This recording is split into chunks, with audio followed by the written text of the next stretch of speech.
আজকে মাছ, মাছের ডিম।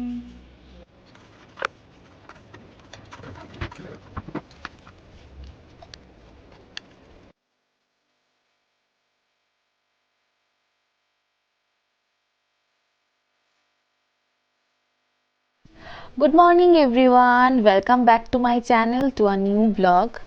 আজকে হচ্ছে 7th এপ্রিল, শুক্রবার। আর এখন বেজে গিয়েছে সকাল 10:30। আর সকাল সকাল আজকে মা বাড়িতে বানিয়েছে চিড়ের পোলাও। ঠিক আছে, কয়েকদিন যাবৎ চিড়ের পোলাওটা খেতে আমার বেশ ভালো লাগছিল, তাই মাকে বলছিলাম যে মা তুমি চিড়ের পোলাওটাও আজকেও বানাও। তো মা আজকেও বানিয়েছে। তো এটা দিয়ে ব্রেকফাস্টটা করে নিচ্ছিলাম। দেখো এই পাশে কিন্তু বাবাও খাচ্ছিল। তো বাবা খেয়ে নিচ্ছিল, এদিকে আমিও খেয়ে নিব। তো ব্রেকফাস্ট করে নিই, তারপর তোমাদের সাথে দেখা করছি। আর তোমরা কিন্তু পুরো ব্লগটা স্কিপ না করে, না টেনে দেখতে থাকো। আশা করি তোমাদের ভালো লাগবে।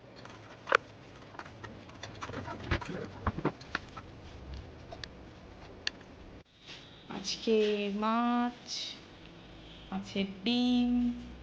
মাছটা দিয়ে হবে মাছের ঝোল, আর মাছের ডিমটা দিয়ে মাকে বললাম যে পেঁয়াজ দিয়ে ফ্রাই করো, মা সেটাই করবে। তো পেঁয়াজ দিয়ে লঙ্কা দিয়ে ডিমটাকে ফ্রাই করবে, বেশ ওটাই আমার বেশি ভালো লাগে খেতে। তো চলো তোমরা পুরো ব্লগটা দেখতে থাকো বন্ধুরা। তো চলো, এখন দেখো এখানে কিন্তু মা মাছগুলো ফ্রাই করে নিচ্ছে। কিছু মাছ কিন্তু ফ্রাই করা হয়ে গিয়েছে, এই দেখো তোমাদেরকে দেখিয়ে দিলাম সেটাও। আর এদিকে এই মাছগুলো ফ্রাই হচ্ছে। আর এদিকে পটল ভাজা, উচ্ছে ভাজা ওগুলো কিন্তু হয়ে গিয়েছে। মা এদিকে ভাতের চালটাও ছেড়ে দিচ্ছে। তো ভাতও বসিয়ে দিয়েছে, মানে দুপুরে রান্না শুরু হয়ে গিয়েছে বলতে পারো। আর এখানে দেখো মাছের ডিমটাকে পেঁয়াজ দিয়ে লঙ্কা দিয়ে ফ্রাই করেছে, তোমাদেরকে যেরকম বললাম। তোমাদেরকে এটা দেখাতে পারলাম না, তার কারণ হচ্ছে এটা তো ঢেকে ঢেকেই করেছে, কারণ ডিমগুলো কিন্তু খুবই ফোটে। তো সেজন্য এভাবেই করেছে। এখন লাস্টে শুধু ওপর দিয়ে একটু গরম মশলার গুঁড়ো দিয়ে দিল, ব্যাস এটা একদমই কমপ্লিট। আর এটা কিন্তু খেতে বেশ ভালো হয়েছিল, কারণ এটা হয়ে যাওয়ার পরই আমি একটু খেয়ে দেখেছিলাম। তো বেশ ভালো লাগছিল খেতে, গরম গরম তো দারুণ। আর মাছের ডিমটা আমার এরকম ফ্রাই ভালো লাগে, অন্য কিছু ভালো লাগে না, সেই জন্যই। তো চলো মাছের ঝোলের রেসিপিটা দেখে নিই। আর দেখো মাছের ঝোলের জন্য এখানে তেল দিয়ে দিল কড়াইতে। তো তেলটা কিন্তু গরম হয়ে গিয়েছে, আর এখন একে একে এর মধ্যে দিয়ে দেওয়া হবে। প্রথমে তেজপাতা দিয়ে দিল, তারপর ফোড়নে তেজপাতা, জিরে দিয়ে দিল। তো হালকা একটু এগুলো ফ্রাই হবে, তারপর কিন্তু এর মধ্যে পেঁয়াজ কুচিটা দিয়ে দিবে। আর মাছের ঝোলটা আজকে আলু, টমেটো, সজনে ডাঁটা এগুলো দিয়ে কিন্তু হবে। তো মা প্রথমে পেঁয়াজটা দিয়ে দিল, তারপর একটু ভালো করে নেড়ে চেড়ে তারপর এর মধ্যে আলুগুলো দিয়ে দিল। তো আলুগুলো দিয়ে দিল, আলুগুলো দিয়ে এখন একটু নিয়ে নিচ্ছে। আর এটা কিন্তু আমি নাড়ছিলাম। তো যাই হোক, আলুগুলোকে একটু সুন্দর করে ফ্রাই হবে, হালকা একটু ফ্রাই হবে আর কি। তারপর এর মধ্যে কী কী দেই তোমাদেরকে দেখাচ্ছি, আর তোমরা দেখতে থাকো। তো এখন এর মধ্যে দিয়ে দেওয়া হবে কিছুটা, মানে পরিমাণ মতো নুন। তো দেখো পরিমাণ মতো নুনটা দিয়ে দিল মা, ব্যাস। আর এখন এর মধ্যে দিয়ে দিবে অল্প একটু হলুদের গুঁড়ো। তো সেটাও তোমাদেরকে দেখিয়ে দিচ্ছি, এই দেখো অল্প একটু দিয়ে দিল হলুদের গুঁড়ো। আর দেখো পেঁয়াজগুলো কিন্তু খুব ভালো করে ফ্রাই হয়ে গিয়েছে, আলুটাও কিন্তু অনেকটাই ফ্রাই হয়ে গিয়েছে। আর এখন এর মধ্যে সজনে ডাঁটাটা দিয়ে দেওয়া হবে। তো দেখো মা তো দিয়ে দিল, ব্যাস এটা দিয়ে একটু মিক্স করে নেওয়া হচ্ছে। তারপর এটা হালকা ফ্রাই হয়ে গেলে পাশে যে মশলাটা তোমরা দেখতে পাচ্ছ, মশলাটা মানে মিক্সড করে রেখেছে, ওটার মধ্যে রয়েছে জিরের গুঁড়ো, হলুদের গুঁড়ো, রেড। তো এই সবজিগুলো কিন্তু ফ্রাই হয়ে গিয়েছে, এখন এর মধ্যে মশলাটা দিয়ে দিবে।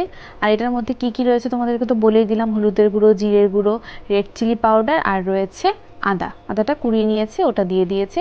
তো মশলাটা দিয়ে দেওয়ার পর অল্প একটু জলও দিয়ে দিল, যেটার মধ্যে মশলাটাকে মিক্সড করেছিল সেটাতেই। তো এখন একটু ভালো করে নেড়ে চেড়ে দেওয়া হচ্ছে, ব্যাস। তারপর এটা হতে থাকুক কিছুক্ষণ, তোমরা দেখতে।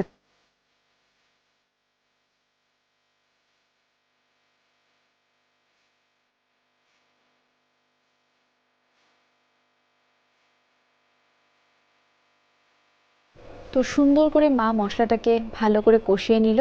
আর এখন কিন্তু এর মধ্যে পরিমাণ মতন ঝোলটা দিয়ে দিবে, মানে জলটা দিয়ে দিবে পরিমাণ মতন ঝোলের জন্য। তো তোমাদেরকে সেটাও দেখিয়ে দিলাম, আর তোমরা পুরোটা স্কিপ না করে দেখতে থাকো।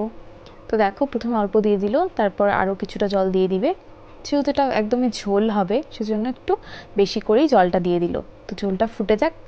এই দেখো ঝোলটা ফুটে গিয়েছে, আর তোমাদেরকে দেখিয়ে দিচ্ছি, কিছুক্ষণ পর ফুটে গেছিলো, একটু টাইম লাগছিলো। তো এটা আর কিছুক্ষণ ফুটে যাক ভালো করে। তারপর এর মধ্যে মা মাছগুলো আর তার সাথে কিন্তু মাছের ডিমটাও দিয়ে দিল। তো অল্প ডিম কিন্তু মা ভেজে রেখেছিল, ওটা হচ্ছে মাছের ঝোলে দেওয়ার জন্য। তো আমার আমার সেরকম বেশি ঝোলে ভালো লাগে না, কিন্তু মার ভালো লাগে সেজন্যই দিয়েছে। তো মাছগুলো দিয়ে দিল, সবগুলো মাছ আর মাছের ডিমগুলো দিয়ে দিল, ব্যাস মাছগুলো দেওয়া হয়ে গেল। আর এখন এটা কিছুক্ষণ একসাথে ফুটে যাবে, ব্যাস তারপর গরম মশলা দিয়েই নামিয়ে নেওয়া হবে, আর এটা কমপ্লিট হয়ে যাবে। আর তোমাদেরকে কিন্তু পুরোটাই আমি দেখিয়ে দিচ্ছি, আর তোমরা কিন্তু পুরোটাই দেখতে থাকো, স্কিপ না করে না টেনে। তো আরও কিছুক্ষণ ফুটে গেল, তোমাদেরকে সেটাও দেখিয়ে দিলাম, যতটা পারলাম দেখানোর চেষ্টা করলাম, আশা করি তোমাদের ভালো লেগেছে। তো দেখো এটা অনেকক্ষণ ফুটে যাওয়ার পর এর মধ্যে কিন্তু গরম মশলার গুঁড়োটা দিয়ে দিল, ব্যাস এটা এখন একটু নেড়ে দেওয়া হবে, ব্যাস এটা একদমই কমপ্লিট। তো মাছের ঝোলটা কিন্তু একদমই কমপ্লিট।